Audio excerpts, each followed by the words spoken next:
नमस्कार स्वामी भक्तांनो, आज तुमच्यासमोर एक स्वामी अनुभव तुम्हाला सांगणार आहे. एक आंबे विकत असतो.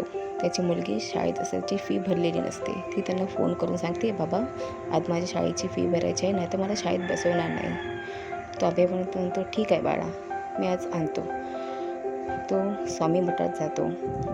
आपल्या धंद्याला सुरुवात करून अगोदर आपल्या आंब्यातील एक फळ स्वामींच्या पायाशी ठेवतो व हात जोडून प्रार्थना करतो व आपल्या धंद्यासाठी तो मठातून बाहेर पडतो. बाहेर रस्त्यावर तो इकडे तिकडे फिरत आंबे विकत असतो. उन्हातानातून फिरून तो खूप थकतो. शेवटी एका सावलीला तो थांबतो, बसतो. तेवढ्यात एक समोर मुलगी येते. ती डोक्याने मतीमध्ये असते. ती आंबा मागू लागते.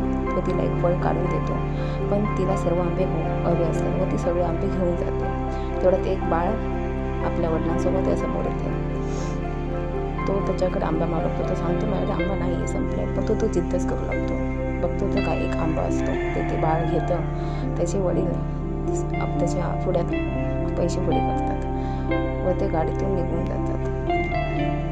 तो बघत राहतो आंबे विकता.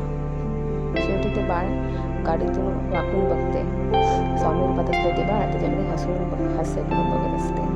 तेव्हा आंबेडकर आठवतं आपण स्वामींच्या पायाशी फळ ठेवलेलं असतं. श्री स्वामी समर्थ.